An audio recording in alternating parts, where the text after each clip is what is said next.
늘 주 안에서 건강하시고 승리하시기를 주님의 이름으로 소망하고 축복합니다. 참 무더운 여름 때를 보내고 있는 것 같습니다. 분명한 것은 조금만 지나면, 조금만 견디시면 선선한 가을이 올 줄로 믿습니다. 잘 건강하게 이 여름을 보내시고 힘을 내셔서 승리하시는 우리 모두 되어지기를 바랍니다. 누구나 자신이 속해 있는 모임 혹은 공동체가 선하고 아름답고 그리고 건강하고 좋은 영향력을 끼치기를 바라며 그 모임을 모이지요. 교회도 마찬가지인 것 같습니다. 내가 다니는 교회가 이상적인 공동체, 내가 생각할 때 우리 교회는 성경적으로, 전통적으로, 그리고 누가 보아도 바람직한 교회이기를 기대하면서 교회를 나옵니다. 그래서 많은 그리스도인들이 이런 이상적인 공동체를 바라며 교회를 찾아다니기도 해요. 그런데 안타깝게도 평생 동안 아마 본인이 말하는 이상적인 교회는 찾을 수 없을 거라고 생각이 들어요. 어쩌면 죽을 때까지 만나지 못할지도 모르겠습니다. 어떻게 할까요? 일찌감치 포기할까요? 아닙니다.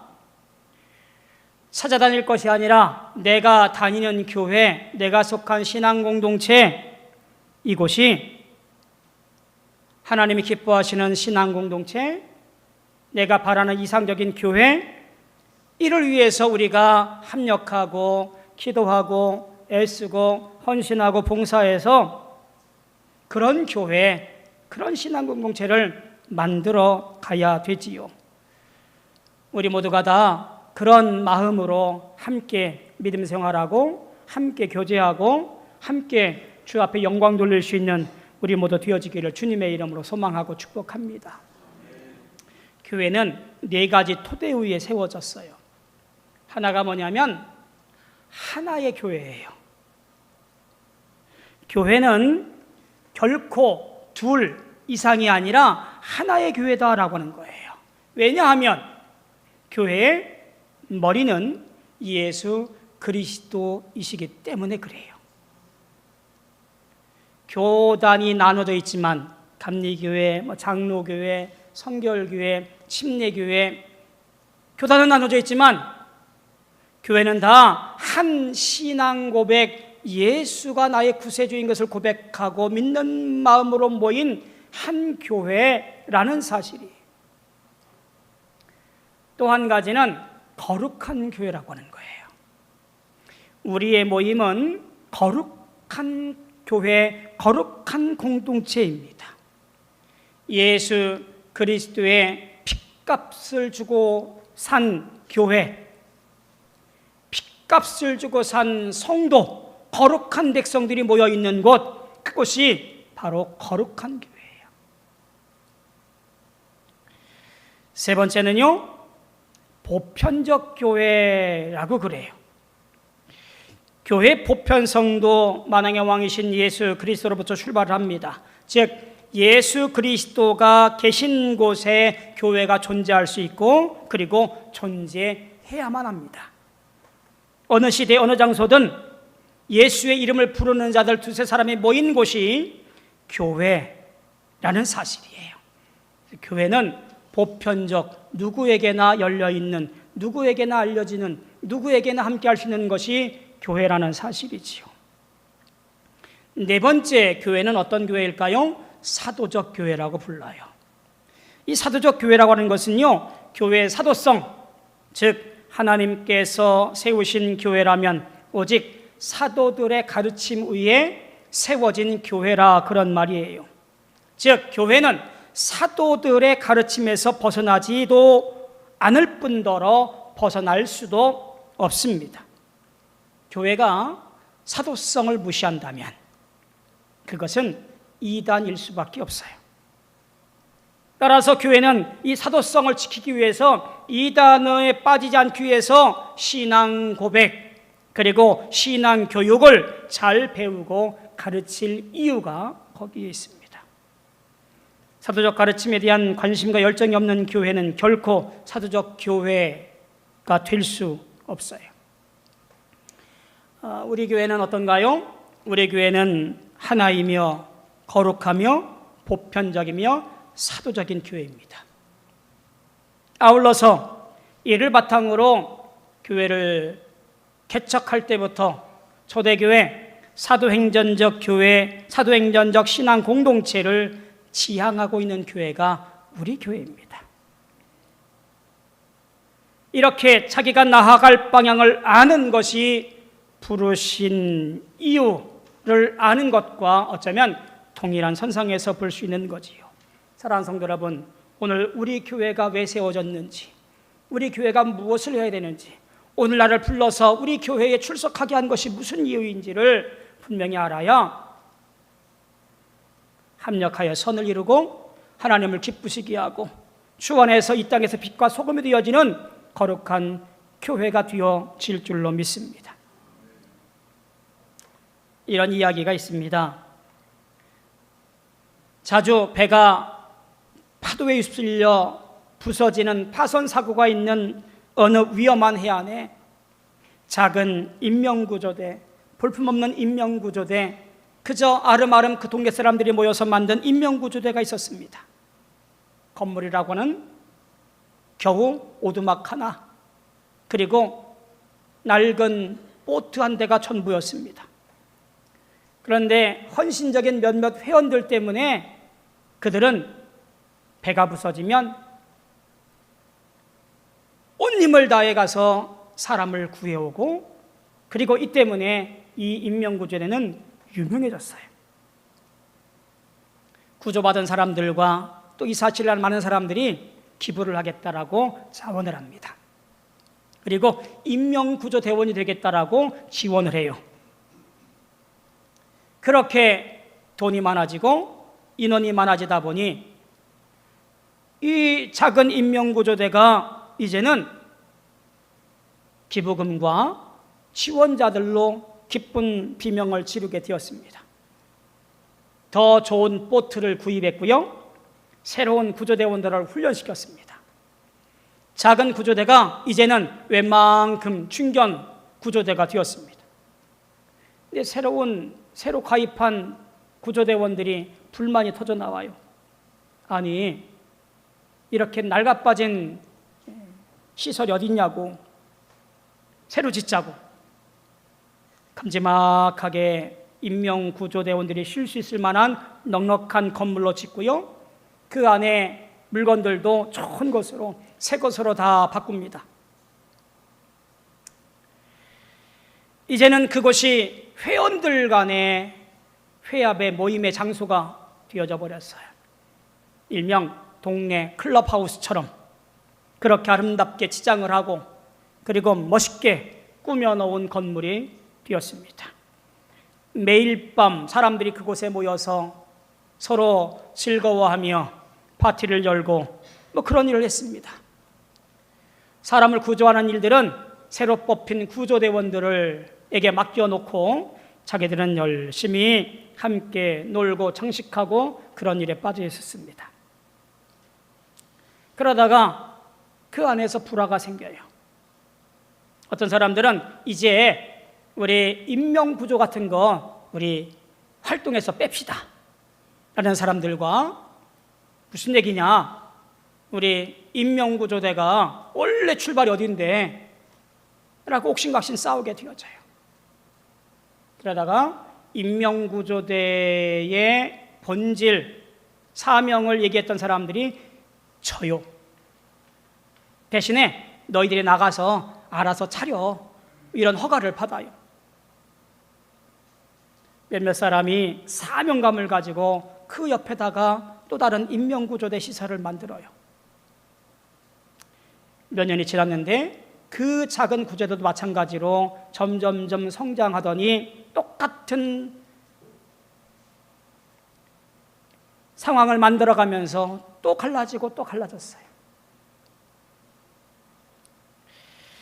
역사는 계속 반복되었고 그 해안을 방문한다면 여기저기 여러 곳에 인명구조대 시설을 보게 될 거라고 합니다. 그리고 그 바다에는 여전히 배가 파도에 부서지는 사고가 일어나고 많은 사람들은 그대로 죽어가고 있다고 합니다. 이 이야기는요, 데오드레 위델이라는 사람이 교회를 비판하면서 쓴 글이에요. 곱씹어 생각해 보게 되어지는 글이지요. 정체성과 본질을 잃어버린 쓸모없는 교회가 되어져 버린 이 땅의 수많은 교회들을 향한 질책이 이 위델의 글이지 않을까 싶은 생각이 듭니다. 꼬집었던 그 비판을 오늘 우리가 자꾸 되새겨봐야 할 시점이 우리에게 있는 것 같습니다. 사랑하는 성도 여러분, 오늘 우리는 교회의 밑바탕과 교회의 정체성과 교회의 본질과 우리 교회를 세웠던 첫 개척자들의 그 마음을 마음에 간직하고 주님 앞에 열심을 다하여 그 사명 잘 감당하는 저와 여러분들, 우리 신앙 공동체가 되어지기를 주님의 이름으로 소망하고 축복합니다. 오늘 에베소서를 보고 있는데요, 여기를 보면서 교회론을 생각해 보게 되어져요. 에베소는 니커스밸리라고 하는 이 소아시아의 계곡 협곡을 중심으로 한 주변 교회들, 에베소, 골로새 등등의 주변 교회들을 아름하는 회람 편지 형식으로 쓰여져요. 이 지역에 뭐가 있었냐면 혼합주의 신앙이 있었거든요. 하나님을 믿는 믿음만이 아니라 유대의 할례도 받아야 되고 다른 어떤 것들도 받아들여서 모두가 다 좋은 게 좋은 것이지 이런 신앙으로 그렇게 물들어가고 있는 곳이 어디냐면 이 리커스밸리 지역을 중심으로 한 에베소, 골로새 이 지역이에요. 바울 사도가 이 지역에 편지를 보낸 것이 에베소서인데 저 로마 감옥에서 편지를 보내요. 안타까운 마음으로. 여기는 질책이 아니라 뭔가를 잘 정리해 놓고 싶은 말씀들로 기록되어 있어요. 기독론, 교회론, 구원론, 성령론, 나아가서 종말론까지 바울 신학을 잘 요약해 놓은, 바울 신학을 잘 정리해 놓은 그런 말씀이 에베소서예요. 오늘 그 여러 가지 중에 4장에 나와 있는 중심을 통해서 볼 때 교회론에 가까운 것이라고 보여지는 거지요. 교회가 뭐냐? 교회가 어떤 곳이냐라는 것으로 우리에게 설명되어지는 것인데, 이것을 보고 오늘 우리가 교훈 삼아 우리 교회가 건강하고 주님이 기뻐하시는 교회의 모습을 발견해 가기를 주님의 이름으로 소망하고 축복합니다. 교회가 무엇인가, 교회가 누구인가라는 것을 먼저 말하기 전에 바울 사도가 말하는 그 안에 부름받은 사람들이 누구인가라는 것을 먼저 얘기를 해요. 내가 누구인가라는 거지요. 4장 1절에 보니까 부르심을 받은 일, 4절에 너희가 부르심의 한 소망, 부르셨다라는 이 말을 우리가 기억해야 됩니다. 내가 원해서 주 앞에 나온 것이 아니라 하나님께서 나를 부르셨다라고 하는 거지요. 신앙의 주체, 믿음의 주체가 내가 아니고 하나님이시라는 것을 먼저 고백해야 된다라는 이야기예요. 내가 주인이 될 수 없고요, 내 뜻을 나타낼 수 없고요, 내 생각이 앞서질 않아요. 교회에 부름받은 사람은 하나님께서 나를 불러주셨기에, 나를 자녀 삼아주셨기에, 나를 인도하시고 이끌어 주셨기에 우린 그 은혜에 감격하고 감사하여 주 앞에 나와 온 힘과 정성을 다하여 찬송하고 예배하고 기도하고 주신 달란트 가지고 주신 새 가지고 봉사하고 헌신하는 거지요. 그게 부름받은 성도의 모습이에요.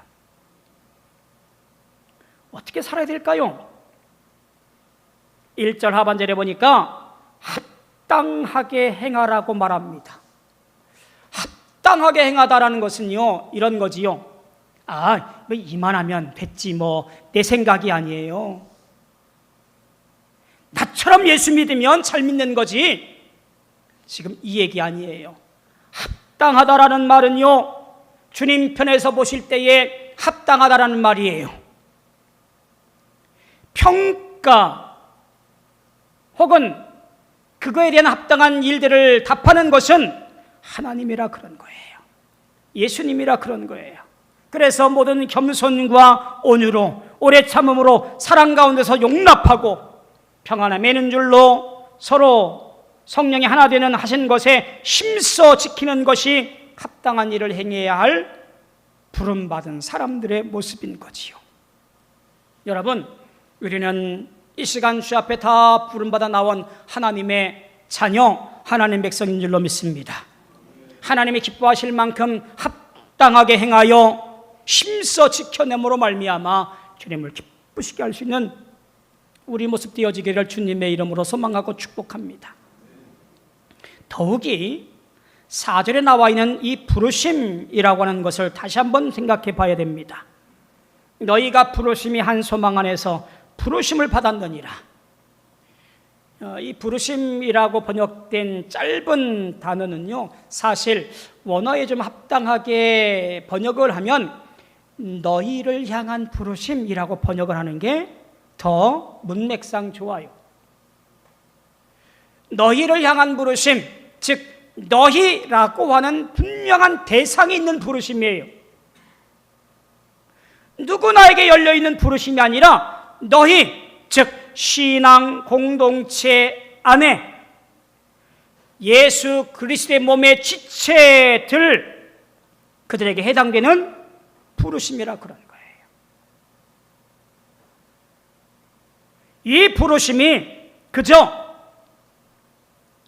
태초에 나를 아시고 정하시고 부르신 것, 그 은혜뿐만 아니라 오늘 내가 예수 믿기로 고백하고 작정하여 교회 나오고 신앙생활하고 있는 지금 현재 나를 불러주셔서 몸도 하나고 성령도 한 분이고 소망도 하나이고 주도 한 분이고 믿음도 하나이고 세례도 하나이고 하나님도 한 분인 그 안에서 우리가 하나가 되어지는 놀라운 교회의 일치와 사명을 말씀하고 있는 거예요. 여러분, 오늘 교회는 누누이 말씀드리지만 이 건물이 아니에요. 그럴싸한 교회 안에 집기들이 모여있는 이런 것들이 아니에요. 교회는 예수를 나의 구주로 고백한 성도들이 모임이, 그것이 바로 교회예요.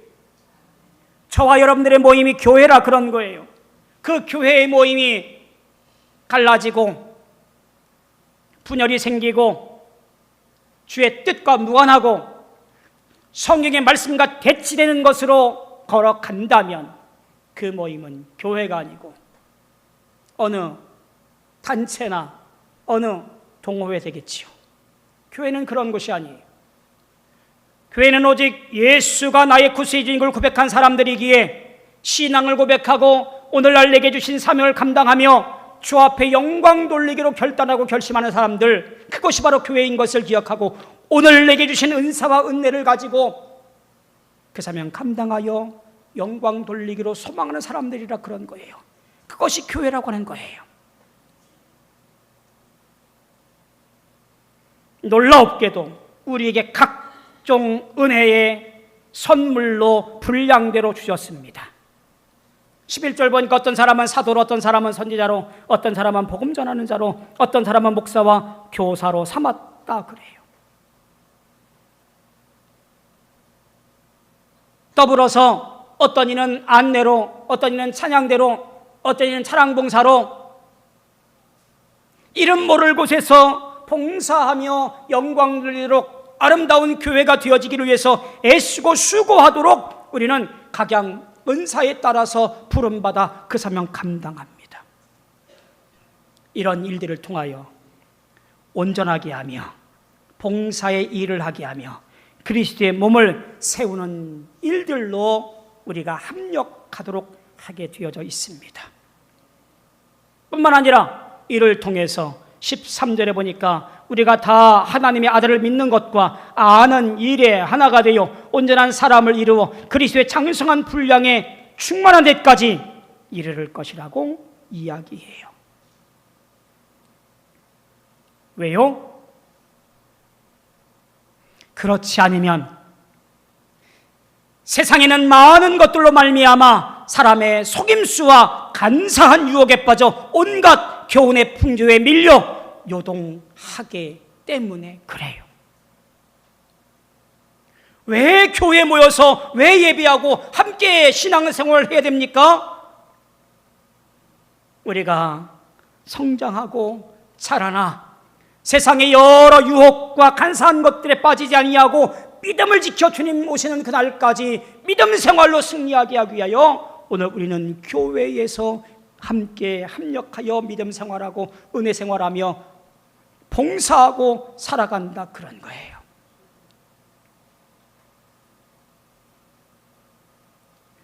우리 교회 모든 성도 여러분, 주님의 은혜 가운데 이기시고 승리하시기를 주님의 이름으로 소망하고 축복합니다. 저는 운동하는 걸 좋아해요. 물론 지금은 잘 안 하지만 특히 축구 경기를 참 좋아합니다. 축구 경기는 경기장에 11명이 열심히 뜁니다. 근데 유명한 축구팀일수록요, 그 조직이 잘 짜져 있어요. 동네 축구처럼 한쪽으로 우르르 몰려가는 일이 없어요. 주어진 자리에서 주어진 역할에 따라서 열심을 다합니다. 90분 동안 쉬지 않고 뜁니다. 공이 나한테 안 온다고 해서 가만히 있는 것이 아니라 앞에 선수들을 따라서 적당한 거리를 두고 위로 내려갔다가 밑으로 내려왔다 그래요. 저도 축구 연습을 할 때 그런 일도 했었던 것 같아요. 서로 줄을 잡아서 간격을 맞추고 앞으로 갔다 뒤로 갔다 했던 연습도 생각이 납니다. 아무리 빼어난 공격수가 있다 할지라도 수비가 엉망이면 질 수밖에 없어요. 아무리 메시가 우리 편이어도, 아무리 호나우두가 우리 편이어도, 아무리 손흥민이 우리 편이어도 뒷받침되어지지 않으면 못 이겨요. 뿐만인가요?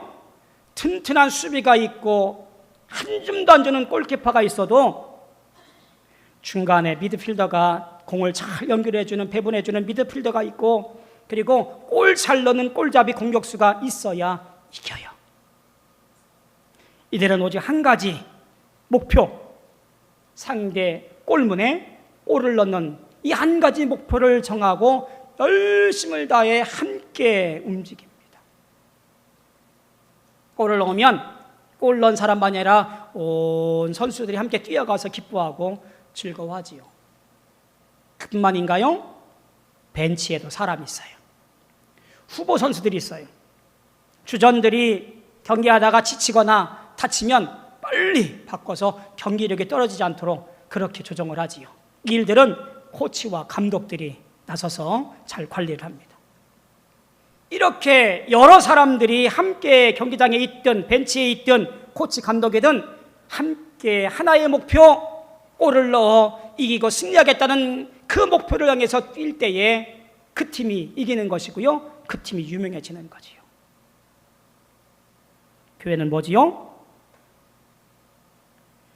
예수 그리스도의 은혜로 모인 우리가 예수 그리스도의 십자가의 은혜로 말미암아 영광 돌리기 위한 사명의 사람들이 모여 있는 곳이기에 이 한 가지 목적과 목표를 두고 함께 모여 예배하고, 함께 모여 찬송하고, 함께 모여 기도하고, 함께 모여 봉사하고 영광 돌리는 것이에요. 15절은 이렇게 말합니다. 오직 사랑 안에서 참된 것을 하여 범사에 그에게까지 자랄지다. 주와 함께 자라라고 말하지 않고요, 주님과 동행하여 자라라고 말하지 않고요, 그에게까지 자랄지라 라고 목적과 목표를 정해놓아요. 내가 오늘 믿음 생활하고 내가 오늘 신앙 생활하여 내 성장의 목적과 목표가 예수 그리스도에게까지 성장하고 자라나야 한다라는 거예요. 어떤 일이에요? 범사의 모든 면에서 그에게까지 자라야 한다라는 우리의 분명한 목적과 목표가 있어요. 그것이 우리 교회의 목표이고 우리 성도들의 목표예요. 사랑하는 성도 여러분, 우리는 한 시대, 한 교회, 한 공동체로 부름받은 성도들입니다. 저는 이것이 놀라운 은혜라고 생각이 되어져요. 무관했던 사람들이 예수 십자가 앞에서 한 성도라고 부름받아 한 교회에서 신앙생활해요. 이제 그 뜻에 합당하게 성장하여 자라나서 영광 돌리는 신앙 공동체가 되어져야 될 줄로 믿습니다. 하나님께서 저와 여러분을 부르신 이유, 그것은 하나가 되어 그리스도에게까지 자라 스스로 세워져 온전하게 하려 하심입니다. 그렇게 부름받은 성도들로 말미암아 하나님이 기뻐하시는 놀라운 일들을 만들어가는 저와 여러분들 다 되어지기를 주님의 이름으로 소망하고 축복합니다. 기도하겠습니다. 고마우신 아버지 하나님, 부름받은 성도로 세워짐을 감사합니다. 우리 교회가, 우리 모든 성도들이 부름에 합당하게 또한 범사에 자라나 하나님께 영광 돌리는 귀한 인생들 되어지게 축복하여 주시옵소서. 예수님의 이름으로 감사하고 기도하옵나이다. 아멘.